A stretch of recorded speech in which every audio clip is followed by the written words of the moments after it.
हमने राज्यों के साथ समानता का व्यवहार करना होगा, कंधे से कंधा मिलाकर के काम करने का दिशा हमने बना ली। हमने एक ऐसी कार्य संस्कृति विकसित करनी होगी जिसमें राज्य को भी अनुभूति हो कि मैं भारत की भलाई के लिए काम कर रहा हूं, और भारत की सरकार चलाने वाले लोगों के भी मन में रहना चाहिए, हिंदुस्तान का छोटा सा छोटा राज्य भी क्यों ना हो, उसके विकास के बिना हिंदुस्तान का विकास होने वाला नहीं है।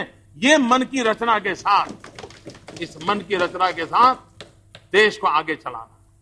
और मैं आदरणीय सभापति जी बड़ा विश्वास से कहता हूं कि बहुत सी बातें ऐसी हैं जो हम राज्यों को विश्वास में लें तो हमारे कार्य की गति बहुत बढ़ सकती है।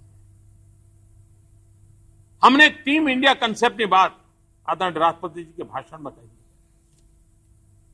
भारत जैसे संघीय राज्य को, व्यवस्था वाले देश को चलाना है तो प्रधानमंत्री और सभी मुख्यमंत्री इनकी एक टीम के रूप में काम करना चाहिए, एक टीम इंडिया के रूप में काम करना चाहिए। प्रधानमंत्री और उनके कैबिनेट के मंत्री, ये टीम सफिशिएंट नहीं है।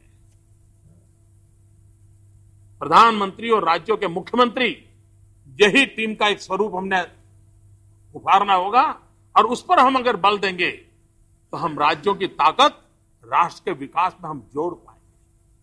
आज मैंने सुना, हमारे मैत्री जी का भाषण हुआ, उन्होंने कहा कि उनके मुख्यमंत्री ने 40 चिट्ठियां लिखी थी, एक जवाब नहीं आया था। यह स्थिति हमें बदलनी होगी, और इसलिए इस अवस्था को लाने के लिए कोई मैकेनिज्म विकसित हो, उस पर हम प्रयास करने के पक्ष में हैं। हम आगे बढ़ना चाहते हैं। हमारे देश में कुछ लोगों को गुजरात मॉडल की बड़ी चिंता हो रही है। कुछ लोगों के मन में यह भी सवाल है, गुजरात मॉडल आगे है क्या? तो उनकी इस मुसीबत का तो मैं अंदाज लगा दो। गुजरात मॉडल को अगर सरल भाषा में समझना है तो वो ये है कि अगर उत्तर प्रदेश में मायावती जी की सरकार ने कोई अच्छा काम किया हो, उसको समझना, स्वीकार करना और हमारे यहां लागू करना, ये गुजरात मॉडल। केरल में लेफ्टिस्ट की सरकार, लेकिन उनका एक कुटुंब प्रोग्राम था, हम उसे सीखे, हमारे अनुकूलता के अनुसार उसको लागू किया हमने। और सबसे बड़ी बात है कि आज एक राज्य दूसरे राज्य की जो चर्चा हो रही है वो मॉडल की चर्चा हो रही है, और मॉडल की चर्चा विकास के संदर्भ में हो रही है।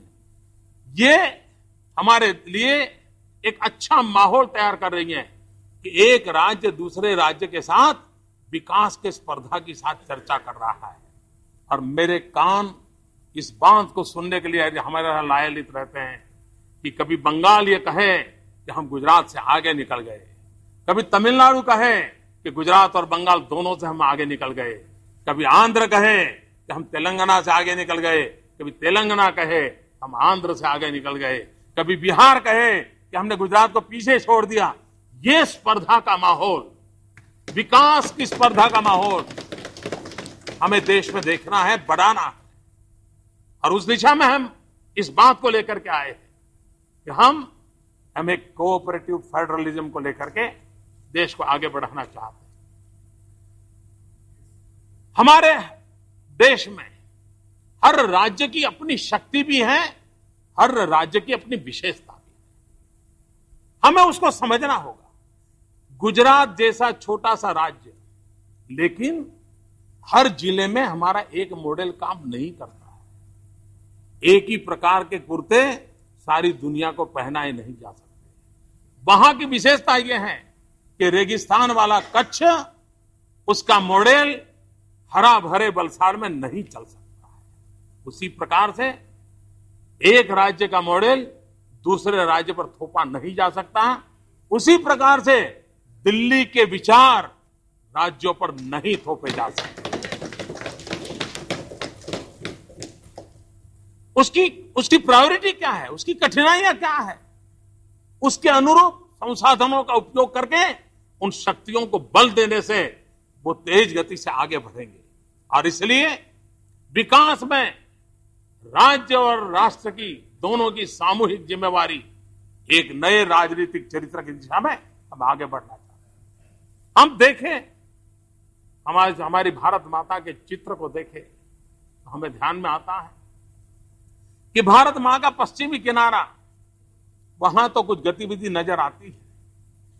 केरल हो, कर्नाटक हो, गोवा हो, गुजरात हो, महाराष्ट्र हो, राजस्थान हो, हरियाणा हो, दिल्ली हो, पंजाब हो।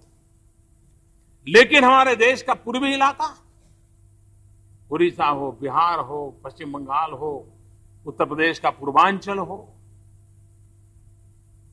क्या हमारी भारत माता ऐसी हो कि जिसका एक हाथ तो मजबूत हो और दूसरा हाथ दुर्बल हो? तो ये भारत मां कैसे मजबूत बनेगी? और इसलिए हमारे लिए प्राथमिकता है कि भारत का पूर्वी छोर जो विकास में पीछे रह गया है, उसको कम से कम पश्चिम की बराबरी में जलाने के लिए हमने अथाक प्रयास करना चाहिए। विकास, जब हम कहते हैं सबका साथ सबका विकास, विकास सर्वसमावेशक होना चाहिए, विकास सर्वस्पर्शी होना चाहिए, विकास सार्वदेशिक होना चाहिए, विकास सर्वप्रिय होना चाहिए, विकास सर्वहितकारी होना चाहिए। और इसलिए विकास को किसी एक कोने में देखने की आवश्यकता नहीं, उसको परिभाषित करें तब एक समग्र के कल्याण की परिभाषा को लेकर के आगे बढ़ने की कल्पना लेकर के हम चलने वाले लोग हैं। और इसलिए भारत का जो पूर्वी इलाका, उसकी हम चिंता कर सकते हैं। नॉर्थ ईस्ट, हम आर्थिक मदद करें, नॉर्थ ईस्ट को उसके नसीब पर छोड़ दे, कब तक चलेगा? क्या हम एक नए सिरे से नहीं सोच सकते? आज हमारे देश में 30,000 से ज्यादा कॉलेजेस हैं। हर कॉलेज हफ्ता 10 दिन के लिए टूर पे जाते हैं स्टूडेंट्स, और रेगुलर कार्यक्रम होता है। क्या कभी हमने हमारे कॉलेज को उनको गाइड किया कि कम से कम हर कॉलेज साल में एक बार 10 दिन के लिए नॉर्थ ईस्ट के टूर जरूर करेगा? आप विचार कीजिए, अगर देश की 30,000 कॉलेज के 100 विद्यार्थी नॉर्थ ईस्ट में एक हफ्ता रह करके जाते हैं, नॉर्थ ईस्ट का टूरिज्म कितना बढ़ सकता है, इको टूरिज्म कितना बढ़ सकता है। नॉर्थ ईस्ट के लोगों के सुख दुख को हिंदुस्तान के कोने कोने का व्यक्ति जानेगा, नॉर्थ ईस्ट के साथ उसका अपनापन कितना हो जाएगा, उसे भी लगेगा हिंदुस्तान के हर कोने को ये भारत मां की जय बोलने वाले लोग हैं, उनको गले से लगाने का एक रास्ता नहीं हो सकता है क्या? तरीके ढूंढने होते हैं, किस प्रकार से नए तरीके से हम देश को चला सकते हैं, उसकी योजना बनानी होगी। मैंने एक बार मुख्यमंत्री के कार्यकाल के दरमियान नॉर्थ ईस्ट के सभी मुख्यमंत्रियों को चिट्ठी लिखी।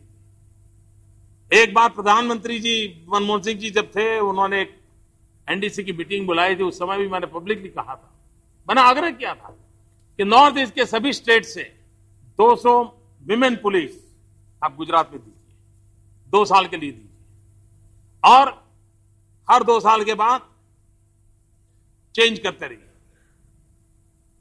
1500 2000 लोगों को वहां काम मिलेगा। वे वापिस जाएंगे तो यहां से कई परिवारों से उनका नाता आया होगा।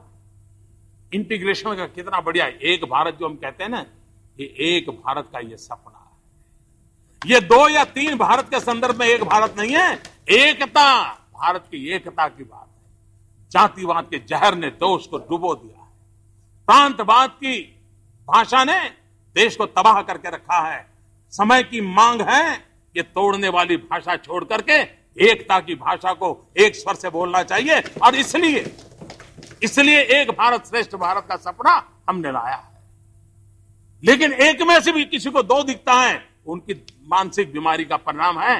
न कोई 2 या 3 का विचार है, एकता का मंत्र लेकर के हम आए, भाषा से परे होकर के, जाति से परे होकर के, संप्रदाय से परे होकर के एक राष्ट्र का सपना लेकर के हम चलें। यह देश विविधता में एकता वाला देश है। एकरूपता वाला देश है नहीं और देश एकरूपता वाला बनना भी नहीं चाहिए। हम वो लोग नहीं हैं कि हर 20 किलोमीटर एक ही प्रकार के पिज्जा खाएं। हम वो लोग हैं नीचे से निकले तो इडली खाते खाते ऊपर जाते जाते परोठा हो जाता है। ये विविधता से भरा हुआ देश है, ये विविधता से भरा हुआ देश है, उसे एक रूपता से नहीं रखा जा सकता। और इसलिए एक भारत श्रेष्ठ भारत का सपना लेकर के हम देश के कल्याण की बात कर रहे हैं। हमारे देश में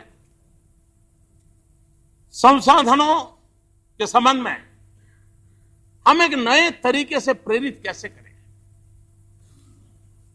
राज्यों की अपने स्वभाव है, अपनी विशेषता है, अपनी कठिनाई है। उन समस्याओं को सामूहिक रूप से समाधान करने का कल्चर क्यों न बने। जैसे हिमालयन स्टेट्स है, हिमालयन स्टेट्स को हम तराई के इलाकों के प्रगति के मॉडल से फिट नहीं कर सकते। हमारा अफसर जाएगा, वो कहेगा कि 60 किलोमीटर की स्पीड से गाड़ी चलनी चाहिए। अब हिमालय में 60 किलोमीटर की स्पीड से गाड़ी कहां चलेगी।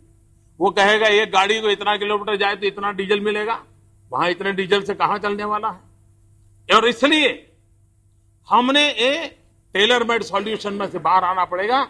और इसलिए राष्ट्रपति जी के भाषण में एक बात को हमने उजागर किया कि हिमालयन रेंज के जितने स्टेट्स हैं उनको एक साथ बिठा करके उनकी समस्याओं को समझा जाए, उनके लिए कोई कॉमन व्यवस्था विकसित कर सकते हैं क्या, उस दिशा में प्रयास करें।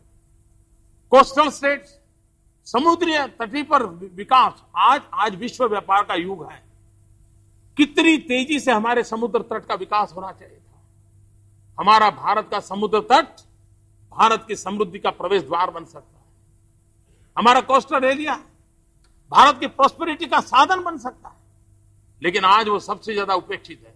हमने ज्यादा से ज्यादा सोचा तो मछुआरों का सोचा, हमारे पूरे कोस्टल बेल्ट के डेवलपमेंट के लिए नहीं सोचा। और इसीलिए तो राष्ट्रपति जी के भाषण में कोस्टल डेवलपमेंट के लिए एक अलग से विचार करने के लिए व्यवस्था सोची। और चाहते हम कि कोस्टल राज्य एक साथ बैठे, कोस्टल डेवलपमेंट में कॉमन क्या विचार हो, क्या कठिनाइयां, एक दूसरे को कोऑर्डिनेट कैसे करें, एक दूसरे की ताकत कैसे बने और विकास की स्पर्धा में एक दूसरे को कैसे अपने अनुभवों को शेयर करें। अगर भारत का समुद्री तट, हम एक ऐसे भौगोलिक लोकेशन पर हैं, हम ईस्ट और वेस्ट को जोड़ने के लिए एक समुद्री बहुत बड़ी ताकत बन सकते हैं।